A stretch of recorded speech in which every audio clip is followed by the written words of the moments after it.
کہ بلوچستان کی عوام لاکھوں کی تعداد میں آپ کے ساتھ ہے، اور نمبر دو یہ کہ آپ عدم تشدد پر یقین رکھتی ہیں۔ آپ نے کسی قیمت پر بھی جو ہے وہ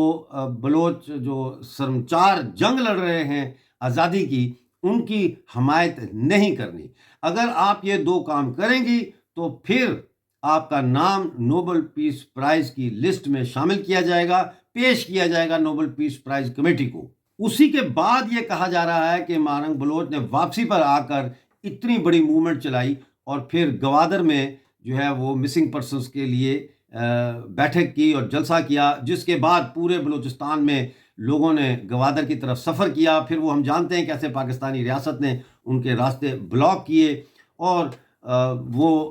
دھرنا جو ہے اس میں پھر ڈاکٹر مہرنگ بلوچ نے ظاہر ہے تقریر کی، لیکن یہ ضرور وہ ثابت کرنے میں کامیاب ہو گئیں کہ بلوچستان کے عوام، بلوچستان کی عورتیں، بلوچستان کے نوجوان جو ہے وہ ڈاکٹر مہرنگ بلوچ کو سپورٹ کرتے ہیں، اور یہ کافی ہے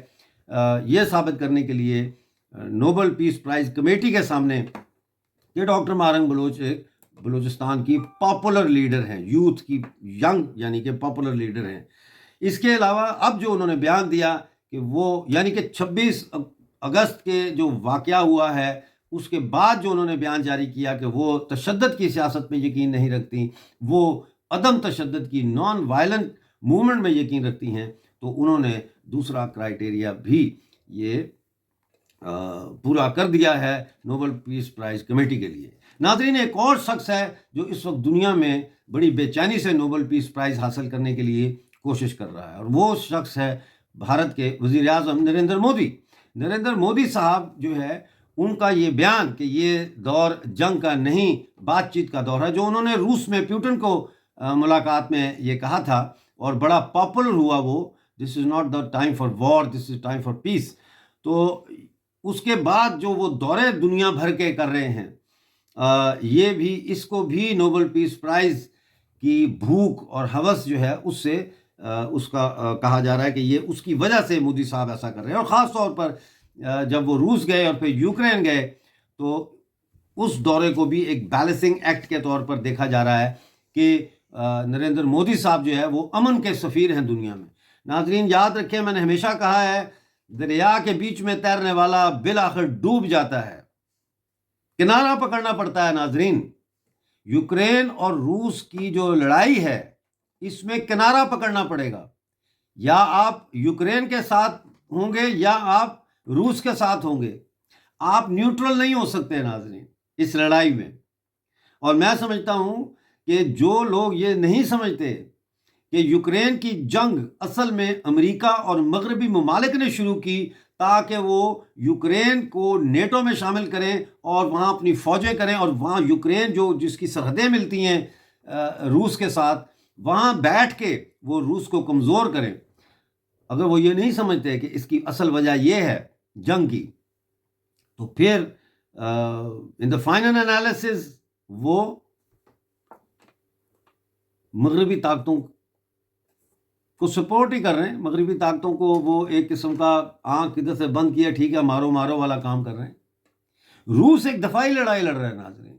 روس اپنی سرحدوں کا دفاع کر رہا ہے، روس اپنے اندرون ملک کے مفادات اور علاقائی جو مفادات ہیں ان کا تحفظ کر رہا ہے۔ روس یہ ڈیفینسو لڑائی لڑ رہا ہے، اس بات کو سمجھنا بہت ضروری ہے۔ اور اسی لیے ایک دفعہ ہمارے ایک دوست ہیں، میں ان کا نام نہیں لوں گا، کافی بڑے لیڈر ہیں وہ پنجاب میں، انہوں نے میرے بارے میں لکھا تھا کہ ڈاکٹر امجد ایوب جو ہے وہ بات کھری کرتا ہے، بات سچ کرتا ہے، اور بات جو ہے وہ بے لاگ کرتا ہے، اور یہی وجہ ہے کہ اس نے بہت سارے دوست بنائے لیکن اس کے ساتھ ساتھ بہت سارے دشمن بھی بنائے۔ ناظرین، اب میں آپ کو سناتا ہوں اختر مینگل صاحب کا بیان جو انہوں نے پریس کانفرنس میں دیا۔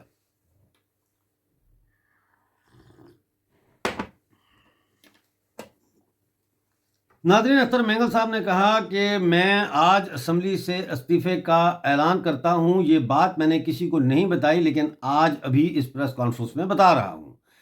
اختر مینگل صاحب نے کہا کہ میں اپنے لوگوں کے لیے کچھ نہیں کر سکا، بلوچستان کے حالات دیکھ کر فیصلہ کر کے آیا تھا،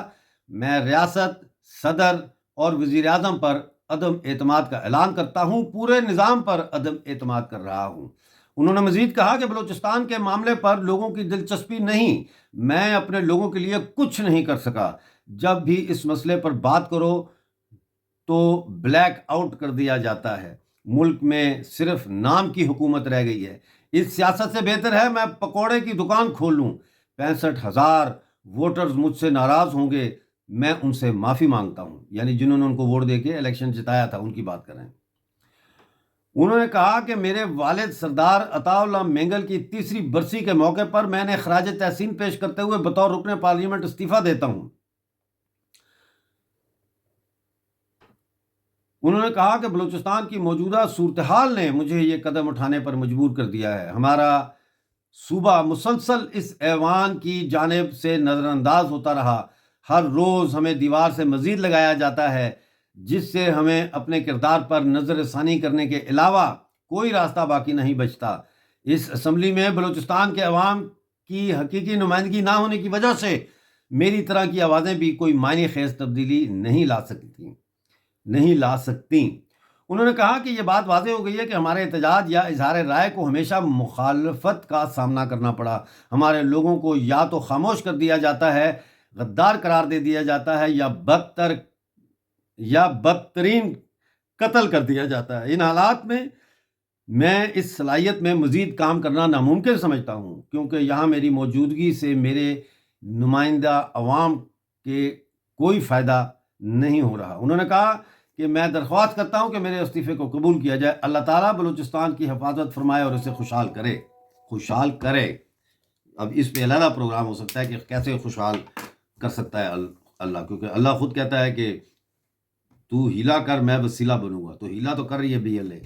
اور باقی تنظیمیں، BLF اور ریپبلکن گارڈز اور سارے۔ تو ناظرین، میں چاہوں گا کہ آج جو بلوچ دوست ہیں، میرے بھائی ہیں، ساتھی ہیں، وہ مارنگ بلوچ کے حوالے سے اپنی رائے کا کمنٹس میں اظہار ضرور کریں، مجھے بتائیں کہ وہ ڈاکٹر مارنگ بلوچ کا یہ جو بیان ہے کہ وہ تشدد کی سیاست پر یقین نہیں رکھتی، وہ عدم تشدد ان کی تحریک ہے، وہ نان وائلنٹ ہے، اور انہوں نے جو یہ فاصلہ اپنا